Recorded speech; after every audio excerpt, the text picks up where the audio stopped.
Hello दोस्तों, आज का चैप्टर रहेगा अनुवांशिकी से। तो शुरू करते हैं पहला क्वेश्चन से। पहला क्वेश्चन है, मटर के पौधे में पाया जाने वाला गुण निम्नलिखित में से कौन सा नहीं है? तो यह गोल फली नहीं है।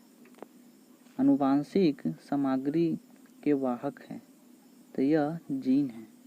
अगला, वनस्पति भागों या बीज के बजाय कोशिकाओं के माध्यम से नए पौधों को उगाना कहा जाता है, इसे टिश्यू कल्चर कहा जाता है। अगला, यौन प्रजनन में माता पिता का योगदान होता है, तो यह होता है अपने जीन का आधा हिस्सा। गुणसूत्र किससे संबंधित है? तो यह है संबंधित आनुवंशिक लक्षणों के संचारण से। अगला, रिक्त स्थान में सबसे उपयुक्त विकल्प भरें। यदि एक पौधा का समजीनी है तो समलक्षणी होगा, यह होगा बौना और गोला। अगला, एक नवजात बालिका की कोशिकाओं में गुणसूत्र का कौन सा संयोजन होता है? तो यह होता है 44 गुणसूत्र प्लस XX। अगला, निम्नलिखित में से कौन सा कथन सत्य है? तो यह है ऑप्शन नंबर डी, द्विगुणित जीव जिनमें लिंग अलग अलग होते हैं कि द्विगुणित कोशिकाओं में गुणसूत्र का एक विशेष जोड़ा होता है जो लिंग का निर्धारण करता है और इन्हें हम लिंग गुणसूत्र कहते हैं। अगला, एक समान मानव शरीर में कोशिका में क्रोमोसोम होती है, तो यह होती है 46। बच्चों का लिंग किससे निर्धारित होता है? तो यह होता है गुणसूत्र से। अगला, निम्नलिखित में से कौन सा कथन सत्य है? तो यह है एक DNA अणु 2 पॉलीन्यूक्लियोटाइड रज्जुकोण जैसे एक घुमावदार सीढ़ी का बना होता है। अगला, निम्नलिखित में से कौन सा कथन सही है या गलत? मटर का पौधा मेंडल द्वारा कार्य करने के लिए चुना गया था। गुणसूत्र कारक का वाहक है। मानव अंग में भुजाएं पक्षियों के पंख के अनुरूप है, तो यह हो जाएगा ऑप्शन नंबर सी। केवल ए और बी सही है जबकि सी गलत है। लैंगिक प्रजनन में डैश के शामिल होते हैं, तो यह होते हैं विपरीत लिंग के 2 जनक। अगला, एक मादा युग्मक में डैश क्रोमोसोम होते हैं, तो यह होते हैं 23। अगला, मादा के अनिश्चित अंडे में होते हैं, तो यह होते हैं X क्रोमोसोम 1। अगला, आनुवंशिक लक्षणों के जीन समूहों को कहते हैं, इसे जीनोटाइप कहते हैं। अगला, पुरुष क्रोमोसोम में गुणसूत्रों की संख्या कितनी होती है? तो यह होती है 23। अगला, मानव शरीर में कोशिकाओं में डैश पाए जाते हैं, तो पाए जाते हैं 23 जोड़ी गुणसूत्र। प्रजातियों में जीवित रहने का लाभ प्रदान कर सकता है अथवा केवल आनुवंशिक कर्म में योगदान प्रदान कर सकता है, यह कर सकता है परिवर्तन। अगला, माता के संतान में शारीरिक या मानसिक गुणों का संचरण को कहा जाता है, इसे कहा जाता है आनुवंशिक। अगला, निम्नलिखित रोगों में से कौन सा एक आनुवंशिक विकार है? तो यह है थैलेसीमिया। अगला, बच्चों का लिंग डैश से प्राप्त होने वाले वंशानुगत गुणसूत्र द्वारा निर्धारित होता है, तो यह होता है पिता का।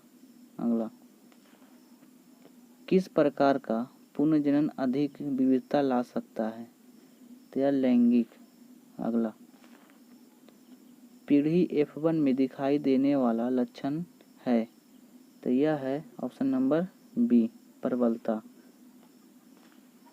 डैश ने वंशानुक्रम के नियमों को प्रतिपादित किया था, तो यह किए थे ग्रेगर मेंडल। अगला, मनुष्य जाति के एक पुरुष को उसके X क्रोमोसोम उसके या उसकी डैश से प्राप्त होते हैं, तो यह होते हैं माता से। अगला, मानवों में नर युग्मक निम्न में से कौन सा गुणसूत्र का वाहक होते हैं? तो यह होते हैं या तो एक्स या तो वाई। डैश परिवर्तन आनुवांशिक नहीं होता है दैहिक में। यदि मनुष्य में गुणसूत्रों की संख्या 46 है तो मनुष्य की दैहिक कोशिकाओं में कितने गुणसूत्र विद्यमान होते हैं? तो यह होते हैं 46। वह गुण जो पीढ़ी F1 में प्रभाव रखता है और स्पष्ट रूप से देखा जाता है वह डैश है। तो यह है परवल। मेंडल के नियम केवल तभी लागू होते हैं जब माता पिता के शुद्ध प्रजनक हैं। अगला, जीन उत्परिवर्तन निम्न में से किसके कारण होता है? तो यह होता है नाइट्रोजनी क्षारों के अनुक्रम में परिवर्तन। डाई हाइब्रिड क्रॉस में बीपीआरसी लक्षणों की डैश जोड़ी पाई जाती है। बीपीआरसी लक्षणों से उत्पन्न जोड़े स्वतंत्र रूप से व्यवहार करते हैं। एक जोड़ा स्वतंत्र रूप से वर्गीकरण करता है, यह कहलाता है 2। मेंडल ने F1 पीढ़ी के पौधे में F2 वंशज डैश के पद्धति द्वारा प्राप्त किया था। तो यह किया था स्वपरागन से। आनुवांशिक गुणों का वाहक है तो यह है डीएनए। डैश ने सजीव वस्तुओं में लक्षणों का आनुवांशिकता के सिद्धांतों का प्रतिपादन में योगदान दिया। तो ये दिए थे ग्रेगर मेंडल ने। 556 गोले हरे और सिकुड़े पीले बीजों के हाइब्रिड क्रॉस में डैश बीज गोले और पीले होते हैं। तो यह होते हैं 315। F2 जनरेशन में फेनोटाइपिक अनुपात होता है। तो यह होता है 9:3:3:1 अनुपात में। आधुनिक आनुवांशिक का जनक किसे माना जाता है? तो यह माना जाता है T.H. मॉर्गन को। अगला, डैश में प्रयोग हमें गुणों की विरासत को एक पिंड से आगे पीढ़ी में ले जाने के लिए तंत्र प्रदान करते हैं। तो यह करते हैं। वैज्ञानिक मेंडल का निधन कब हुआ? 1884 में। एलील होते हैं तो यह होते हैं जीन का वैकल्पिक रूप। अगला, आनुवांशिकता के नियम किसने प्रस्तावित किए थे? तो ये किए थे ग्रेगर मेंडल ने।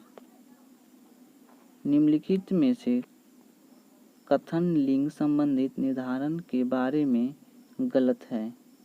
तो यह है एक स्त्री में एक समान एक्स गुणसूत्र और एक्स वाई होते हैं, यह गलत है।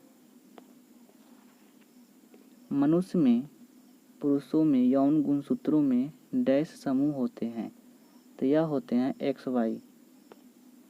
आमतौर पर मेंडेलियन कारक क्या कहलाते हैं? तो यह कहलाते हैं ऑप्शन नंबर बी, जीन। विविधता डैश है तो यह एक ही माता पिता के संतानों के बीच का अंतर। मेंडल ने किस आधार पर युग्मकों की शुद्धता का नियम दिया? तो यह दिया था एक संकर संकरण से। अगला,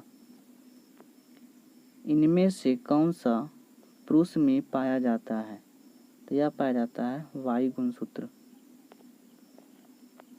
वंशानुक्रम की इकाई है तो यह है जीन। पुनर्जनन का अर्थ क्या है? तो इसका अर्थ है छोटे खंड से जीव के पूरे शरीर का निर्माण। निम्नलिखित में से कौन सी विशेषता मटर के एक पौधे में अप्रभावी होती है? तो यह होती है छुरीदार बीज। मेंडल के आनुवांशिकता का सिद्धांत किस पर आधारित है? तो यह आधारित है लैंगिक जनन पर। जीनोम चित्रण का इनमें से संबंध है। तो इसका संबंध जीन्स का चित्रण से है। मेंडल ने मटर के पौधों को क्यों चुना? तो यह चुना उनमें विषम देखने वाली गुणसूत्र